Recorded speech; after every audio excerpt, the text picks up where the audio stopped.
कहानी की शुरुआत में बताया जाता है कि चेस्टर्स मिल नाम का एक शहर पहले आम शहरों की तरह ही था, लेकिन फिर वहाँ कुछ ऐसी भयानक डरावनी घटनाएं घटने लगी जिससे पूरा का पूरा शहर नर्क से भी बदतर बन गया। लेकिन आखिर वहाँ ऐसी कौन सी खतरनाक घटनाएं होने लगी, चलिए जानते हैं। तो कहानी की शुरुआत होती है बार्बी नाम के एक लड़के को दिखाते हुए जो एक डेड बॉडी को जंगल में दफना रहा था। बार्बी वहाँ का लोकल निवासी नहीं था और बार्बी के माथे पर लगी चोट को देखकर लग रहा था कि मरने वाले बंदे के साथ उसकी काफी ज्यादा लड़ाई हुई होगी। उस आदमी को दफनाने के बाद बार्बी अपनी कार में शहर से बाहर निकलने लगता है, लेकिन तभी उसका सामना शेरिफ नाम के एक पुलिस ऑफिसर की कार से होता है। उसे देखकर वो थोड़ा डर जाता है, जिससे उसका ध्यान ड्राइविंग से हट जाता है, लेकिन किसी तरह वो पुलिस से बच निकलता है। पर तभी कुछ गायें सड़क के बीचों बीच खड़ी थी। उनको बचाने के लिए बार्बी अपनी कार को एकदम से मोड़ देता है, जिससे वो गायों से भरे खेत में पहुंच जाता है। इससे उसे थोड़ी चोट लग गई थी। कुछ सेकंड्स बाद वहाँ पर जमीन अर्थक्वेक की वजह से जोर जोर से हिलने लगती है कि अचानक आसमान से एक चीज बार्बी के सामने आकर नीचे गिरती है और सब कुछ शांत हो जाता है। बार्बी देखता है कि एक गाय आसमान से गिरने वाली उस चीज से 2 टुकड़ों में कट चुकी थी। वो डरा हुआ उस चीज को छूने लगता है तो उसे पता चलता है कि वो एक इनविजिबल वॉल है जो इतनी शार्प थी कि इसकी वजह से कई घर भी 2 हिस्सों में कट गए थे। तभी वहाँ जॉय नाम का एक लड़का आकर उससे पूछता है कि तुम ठीक हो या नहीं। वो भी उस इनविजिबल दीवार को देखकर शॉक्ड रह जाता है। दूसरी तरफ शेरिफ और लिंडा को खबर मिलती है कि उस पूरे टाउन की पावर सप्लाई कट गई है, फोन लाइंस बंद हो गई हैं और इंटरनेट भी काम नहीं कर रहा है। यहाँ तक कि सारे सैटेलाइट कनेक्शंस भी काम करना बंद कर गए थे। तभी शहर के ऊपर से उड़ रहा एक प्लेन उस इनविजिबल वॉल से टकराकर क्रैश हो जाता है, जिसे देखकर लोग और भी ज्यादा घबरा गए थे। और ये बात कंफर्म हो जाती है कि ये सिर्फ एक इनविजिबल दीवार नहीं बल्कि एक राउंड शेप डोम यानी गुम्बद है, जिसने आधे शहर को कवर कर लिया है। वहीं दूसरी साइड हम एक रेडियो स्टेशन पर फिल और उसके असिस्टेंट डोडी को देखते हैं जो सिग्नल लाने की कोशिश कर रहे थे। वो दोनों थोड़ा कंफ्यूज थे कि अचानक सिग्नल क्यों चला गया। यहाँ पर फिल को लगता है कि ये अच्छा मौका है उनकी रेडियो रेटिंग्स को हाई करने का, इसलिए वो दोनों सिग्नल को ठीक करने में लग जाते हैं। वहीं एक फायर ट्रक डोम की दूसरी तरफ से आ रहा था, जिसे देख बार्बी ट्रक वाले को इस इनविजिबल वॉल की तरफ इशारा करता हुआ उसे रुकवाकर क्रैश होने से बचा लेता है। थोड़ी देर बाद वहाँ इन्वेस्टिगेशन करने के लिए कुछ पुलिस वाले आते हैं, पर इस इनविजिबल डोम को समझना उनके बस की बात नहीं थी। उसी समय वहाँ पर एक शहर का काउंसिलमैन जिसका नाम बिग जिम था वो भी पहुँच जाता है, लेकिन उसे भी इस डोम के बारे में कुछ भी समझ नहीं आता। यहाँ पर पुलिस को इन्फॉर्मेशन मिलती है कि उस शहर की तरफ आने वाले सभी रास्तों को बंद कर दिया गया है, क्योंकि उस डोम की वजह से बहुत सारे एक्सीडेंट हो रहे हैं। इसके थोड़ी दूर घर पर जूनियर नाम का लड़का एंजी नाम की लड़की के साथ इंटीमेट हो रहा था। एंजी पेशे से नर्स थी और जो की बड़ी बहन भी थी। इंटीमेट होने के बाद जूनियर एंजी से कहता है कि मैं तुमसे बहुत प्यार करता हूँ, लेकिन एंजी उसे कहती है कि वो उसके लिए ऐसा कुछ फील नहीं करती। इससे जूनियर का दिल टूट जाता है और उन दोनों में बहस होने लगती है। यहाँ पर उनकी बहस इतनी बढ़ जाती है कि एंजी उसे थप्पड़ मारकर वहाँ से चली जाती है। इसके बाद हम 3 लोगों की फैमिली को देखते हैं, जिसमें मदर कैरोलीन, एलिस और उन दोनों की बेटी नोरी उसी टाउन की तरफ जा रही थी। उन्हें इस बात की खबर नहीं थी कि डोम ने उस टाउन को कवर किया हुआ है। दूसरी तरफ हम जूलिया नाम की एक इन्वेस्टिगेटिव रिपोर्टर को देखते हैं, जिसका चेस्टर्स मिल शहर में बहुत नाम था। एक दिन एक औरत उसे एक सीक्रेट खबर देने के लिए कॉल करती है। वो औरत उसे बताती है कि उसने उस वीक चेस्टर्स मिल में प्रोपेन से भरे 6 ट्रक को जाते हुए देखा है और उसके हिसाब से इतनी बड़ी क्वांटिटी में प्रोपेन जैसे फ्यूल का शहर में आना किसी खतरनाक प्लान का हिस्सा हो सकता है। जूलिया उस औरत को इस बारे में इन्वेस्टिगेशन करने का वादा करती है, पर वो अपने काम में ज्यादा बिजी होने के कारण उस पर ध्यान नहीं दे पाती। वहीं बिग जिम रेडियो स्टेशन जाकर इमरजेंसी की अनाउंसमेंट करता है। कैरोलीन जो एलिस और नॉरी के साथ शहर में आ रही थी, ये अनाउंसमेंट सुन लेती है, पर उन्हें लगता है कि ये किसी तरह का एडवर्टीजमेंट है, इसलिए वो इस अनाउंसमेंट पर ध्यान नहीं देती और उनकी कार डोम से टकराते टकराते बचती है, क्योंकि उससे पहले दूसरी तरफ से आ रहा एक ट्रक डोम से टकराकर क्रैश हो जाता है, जिसे देखकर वो तुरंत अपनी कार के ब्रेक लगा देती है। इतने बड़े इंसिडेंट को देखकर नॉरी के दौरे पड़ने लगते हैं, जिससे वो बेहोश हो जाती है, लेकिन बेहोश होने से पहले वो किसी पिंक स्टार के बारे में कहती है। अब यहाँ से नॉरी को जल्दी से हॉस्पिटल में ले जाया जाता है, जो कि टाउन में होने वाली घटनाओं से घायल हुए लोगों से भरा पड़ा था। वहीं जूलिया और बार्बी घायल हुए लोगों को हॉस्पिटल ला रहे थे। इसी हॉस्पिटल में जूलिया का हस्बैंड भी डॉक्टर था। वो उससे मिलने जाती है, लेकिन उस वक्त उसका हस्बैंड हॉस्पिटल में नहीं था। हॉस्पिटल में जूलिया को पता चलता है कि उसका हस्बैंड संडे को कभी काम नहीं करता था, पर वो जूलिया को हमेशा झूठ बोलता आ रहा था। हॉस्पिटल के बाहर हम बार्बी और एंजी को मिलते हुए देखते हैं। दोनों को साथ देखकर जूनियर के अंदर एक अलग सी जलन पैदा होती है। वहीं अब टाउन के बॉर्डर्स को सैनिकों द्वारा सील कर दिया जाता है। बहुत सारे साइंटिस्ट और एक्सपर्ट्स को भी इस अजीबो गरीब मुसीबत का असल कारण नहीं पता चलता। पर कुछ घंटों बाद बिग जिम प्रोपेन के बारे में बात करने के लिए शेरिफ से मिलता है। यहाँ पर उनकी बातों से हमें पता चलता है कि उनको इस डोम के बारे में पहले से थोड़ा बहुत पता था, पर वो इस पर खुलकर बात नहीं कर रहे थे। वहीं बॉबी को उस टाउन में एक दिन के लिए रुकना था, पर उसके पास ठहरने के लिए कोई जगह नहीं थी, इसलिए वो अपनी कार में ही रात बिताने का फैसला करता है। तभी जूनियर उसके पास आता है और उसे एंजी से दूर रहने को कहता है। धीरे धीरे उसकी बात धमकी में बदल जाती है। बॉबी हैरान होता है कि आखिर उसकी गलती क्या है। इसी बीच वहाँ जूलिया आ जाती है, जिससे वो झगड़ना बंद कर देते हैं। यहाँ से सीन शिफ्ट होता है और हम देखते हैं कि टाउन के ऐसे हालात से लापरवाह होकर एक जगह कुछ टीनेजर्स पार्टी कर रहे थे। इनमें जॉय भी था। जॉय एक लड़के से वहाँ के हालात पर बात करने लगता है, लेकिन अचानक जॉय को दौरा पड़ने लगता है और वो पिंक स्टार के बारे में बोलने लगता है, जैसे कि पहले नॉरी ने बोला था। वहीं जॉय की बहन एंजी घर पर अकेली होती है। तभी अचानक उसके घर में जूनियर घुसकर उसको किडनैप करके अपने फादर के टूटे फूटे शेल्टर में ले जाता है। यहाँ पर वो उसे बताता है कि मुझे पता है शहर को कवर किए इस डोम के बारे में। यहाँ पर एंजी को उससे ये भी पता चलता है कि बिग जिम ही जूनियर का फादर है। जूनियर एंजी को ये भी बताता है कि उसके फादर अपनी फैमिली की सुरक्षा को लेकर हमेशा चिंतित रहते थे, इसलिए उन्होंने फैमिली के लिए ये शेल्टर बनाया था। वहीं दूसरी साइड जूलिया बॉबी को अपने घर में ठहरने के लिए लाती है। तभी अचानक बॉबी की नजर उसके हस्बैंड की फोटो पर पड़ती है और उसे रियलाइज होता है कि ये वही आदमी है जिसे उसने सुबह मारा था। दूसरी तरफ लिंडा और शेरिफ सभी व्हीकल्स पर नजर रख रहे थे ताकि कोई भी गलती से इस डोम से न टकरा जाए। तभी अचानक शेरिफ को अटैक आ जाता है और वो वहीं पर मर जाता है। अब यहाँ से हमें सुबह की घटना फ्लैशबैक में दिखाई जाती है, जहाँ बॉबी टाउन में जूलिया के हस्बैंड जो डॉक्टर थे उनसे मिलने आया था। वो उनसे कुछ पेमेंट की बात करता है, पर डॉक्टर उसे पेमेंट देने से इनकार कर देता है, जिस वजह से उन दोनों में झगड़ा हो जाता है और एक्सीडेंटली बॉबी उसे गोली मार देता है। बॉबी जानता था कि भले ही उसने उसे गलती से मारा है, पर उसे इसकी सजा मिलेगी और इससे बचने के लिए उसने उसकी बॉडी को जंगल में दफना दिया। वहीं प्रेजेंट में सुबह उठकर बार्बी देखता है कि उसके गले की चेन गायब है, तो वो जूलिया से इसके बारे में पूछता है। जूलिया उससे कहती है कि वो उसकी चेन को ढूंढकर उसे दे देगी, पर तभी बॉबी को याद आता है कि वो चेन उस केबिन में ही गिर गया था जहाँ उसने उसके पति को मारा था। उधर जॉय अपने फ्रेंड बेन के साथ था, जिसने पिछली रात सीजर के वक्त उसकी मदद की थी। बेन जॉय से पिंक स्टार के बारे में पूछता है, जो उसने रात को दौरा पड़ते वक्त कहा था, लेकिन जॉय को उसके बारे में कुछ भी याद नहीं आ रहा था। वहीं रेडियो स्टेशन में डोडी एक स्पेशल डिवाइस की मदद से डोम के बाहर वाले लोगों से कांटेक्ट करने में सक्सेसफुल हो जाती है। वो सोल्जर्स को आपस में बात करते हुए सुन सकती थी, पर वो उनसे कुछ नहीं कहती। वहाँ सोल्जर्स भी कंफ्यूज थे कि आखिर ये इनविजिबल वॉल क्या है। दूसरी तरफ बिग जिम रेस्टोरेंट में बैठा ब्रेकफास्ट कर रहा होता है कि लिंडा वहाँ आकर उसे शेरिफ के मरने की खबर सुनाती है, जिससे वो लोग तुरंत बंकर में डेड बॉडीज को दफनाने वाले के पास जाते हैं, जिसका नाम लेस्टर था। उधर एंजी शेल्टर में किसी को मदद के लिए बुलाने की पूरी कोशिश करती है, पर वो कामयाब नहीं होती।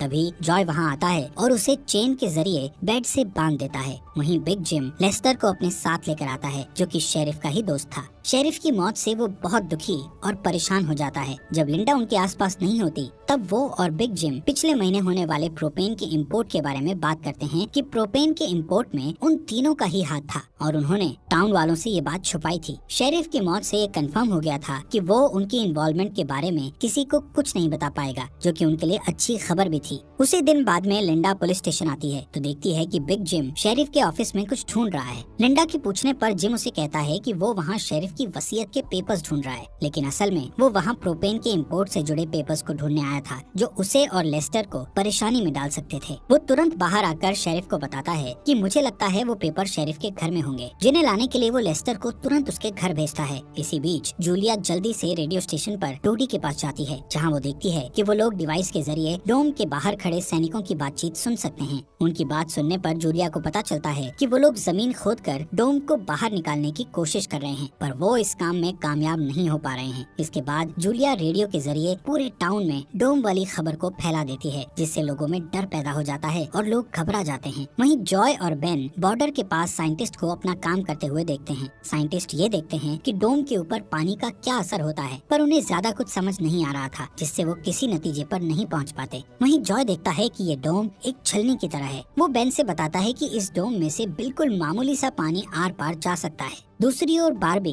अपनी चेन ढूंढने जूलिया के हस्बैंड डॉक्टर के केबिन में जाता है। वहाँ उसे उसका चेन मिल जाता है, पर पर तभी जूनियर वहाँ आकर उसे देख लेता है। जूनियर उससे पूछता है कि क्या तुम एनजी के साथ सोए थे। यहाँ पर बार्बी को लगता है कि शायद उसने उसे चेन ढूंढते हुए देख लिया है और इसीलिए वो जूनियर को ऐसे ही वहाँ से जाने नहीं दे सकता था, इसलिए वो जूनियर को बहुत बुरी तरह से पीटने लगता है। वहीं हम देखते हैं कि लेस्टर शेरिफ के घर पहुंचकर प्रोपेन इंपोर्ट के पेपर्स को ढूंढने लगता है। कुछ टाइम बाद उसे वो पेपर्स ड्रॉवर में मिल जाते हैं, तभी वो उन्हें जला देता है। जब वो वहाँ से जाने लगता है तो उसका पैर लगने से पेपर्स की आग घर के पर्दों पर लग जाती है, जिससे आग की लपटें पूरे घर में फैल जाती हैं और पूरा घर जलने लगता है, जिसे देखकर जल्दी ही बहुत सारे लोग जमा हो जाते हैं और आग बुझाने की कोशिश करते हैं, पर फायर ट्रक के बिना आग बुझाना नामुमकिन था। अगर वो लोग घर को जलने देते तो डोम के अंदर का टेम्परेचर बहुत बढ़ जाता, जिससे लोगों की जानें भी जा सकती थी, इसलिए सब मिलकर आग बुझाने में लग जाते हैं। बाबी लोगों को आग बुझाने में लीड करता है। तभी लिंडा को घर के अंदर से लेस्टर की चीखने की आवाजें सुनाई देती है। वो अंदर जाकर उसे घसीट कर बाहर निकाल लाती है और इलाज के लिए डॉक्टर के पास भेज देती है। यहाँ पर लोगों को आग बुझाने में 1 घंटे के बाद भी कामयाबी नहीं मिलती,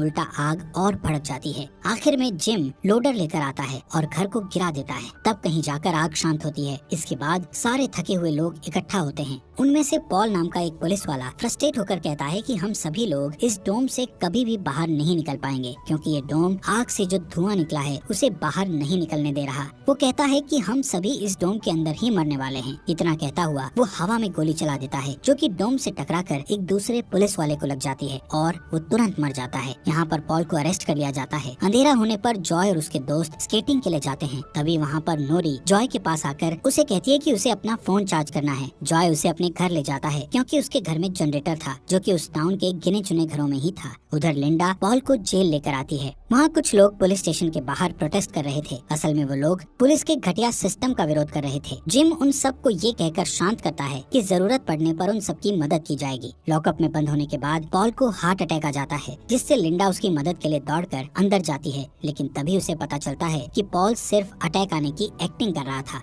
इसी मौके का फायदा उठाकर पॉल उसे धकेलकर उसे लॉकअप में बंद करके वहाँ से भाग जाता है। इधर बंकर में जूनियर फिर से एनजी के पास जाता है। एनजी समझ चुकी थी कि अगर उसे यहाँ से निकलना है तो उसे जूनियर को झूठे जाल में फंसाना पड़ेगा, इसीलिए वो उससे अपने बचपन की यादें साझा करती है, जब वो दोनों एक बंद टनल में जाया करते थे, और कहती है कि हो सकता है डोम का टनल पर कोई असर नहीं हुआ हो तो वो लोग बाहर जा सकते हैं। यहाँ पर एनजी सोचती है कि अब वो उसके प्यार के जाल में फंस गया है तो शायद वो उसे छोड़ दे, लेकिन ऐसा कुछ नहीं होता। जूनियर अकेले ही उस टनल में जाने का प्लान बनाता है। वहीं जिम जब पुलिस स्टेशन में आता है तो पॉल की जगह लिंडा को लॉकअप में बंद देखता है। वो तुरंत उसे लॉकअप से बाहर निकालता है। उन्हें पता चलता है कि पॉल अपने साथ एक राइफल और कुछ गोलियां लेकर गया है। लिंडा तुरंत उसकी तलाश में जंगल की ओर निकल जाती है, क्योंकि उसे पता था कि पॉल अक्सर शिकार करने जंगल की तरफ जाया करता था। वहीं जिम पॉल को पकड़ने के लिए एक टीम तैयार करता है। उधर रेस्टोरेंट में बैठी कैरोलीन को नॉरी की फिक्र हो रही थी, क्योंकि वो पिछली रात अपनी दोनों मदर्स को बिना बताए जॉय के घर रुक गई थी। वहीं जिम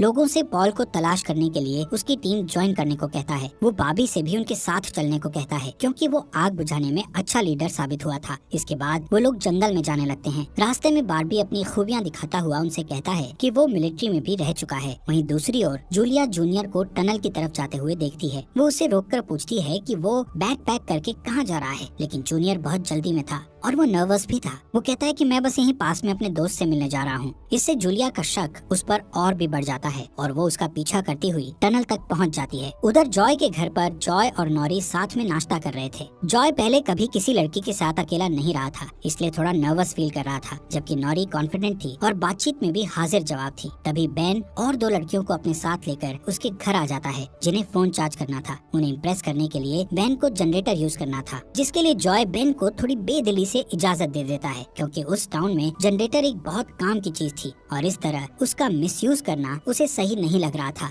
उधर जंगल में हम देखते हैं कि सर्च टीम पॉल को ढूंढ लेती है, पर उसी टाइम पॉल एक लड़के की टांग में गोली मार देता है। दूसरा लड़का भी उसे संभालने के लिए वहीं रुक जाता है, जबकि जिम और बार्बी पॉल के पीछे भागते हैं। दूसरी तरफ जूनियर टनल के आखिरी सिरे पर पहुंच जाता है, जहां पहुंचकर उसे पता चलता है कि डोम ने टनल को भी कवर किया हुआ है। वो दीवार के बिल्कुल करीब पहुंच जाते हैं, जिससे उसकी टॉर्च टॉर्च जलने लगती है। तभी जूलिया वहाँ आकर उसे वार्न करती है। जूलिया को देखकर जूनियर को बहुत गुस्सा आता है क्योंकि वो उसका पीछा कर रही थी। इस बात से जूनियर पागलों की तरह उस इनविजिबल वॉल को मुक्के मारने लगता है, जिससे जूलिया उसे रोकती है। फिर दोनों बैठकर बात करने लगते हैं। जूलिया उसे बताती है कि अपने पास्ट में की गई एक गलती की वजह से वो जर्नलिस्ट की इस बेकार सी जॉब में फंस गई है। उधर जॉय का घर लोगों से भर जाता है जो अपनी अपनी जरूरत के लिए उसके जनरेटर को यूज करने के लिए आए थे। एक बदमाश लड़का लोगों से जनरेटर यूज करने के बदले में पैसे वसूलने की कोशिश करता है, जो कि उसका था ही नहीं, लेकिन उसके खिलाफ बोलने की किसी में हिम्मत नहीं थी। ये देखकर नॉरी सब कुछ हैंडल करने के लिए आगे बढ़ती है, पर मामला और भी ज्यादा गर्म हो जाता है। लेकिन इससे पहले कि कुछ गलत होता तभी लाइट ही चली जाती है। नॉरी इस बात से बहुत खुश होती है कि जॉय ने उस बहस में उसका साथ दिया। वहीं जंगल में बॉबी और जिम पॉल तक पहुंच जाते हैं, पर पॉल ने अपनी राइफल निकाल रखी थी, जिससे वो जिम को मारने ही वाला था कि तभी पीछे से लिंडा आकर उसे शूट कर देती है। दूसरी साइड कैरोलीन जॉय के घर जाकर अपनी बेटी नोरी से मिलती है। वो नोरी से कहती है कि उसे थोड़ा जिम्मेदार बनना चाहिए। उसकी डांट सुनकर जॉय और नोरी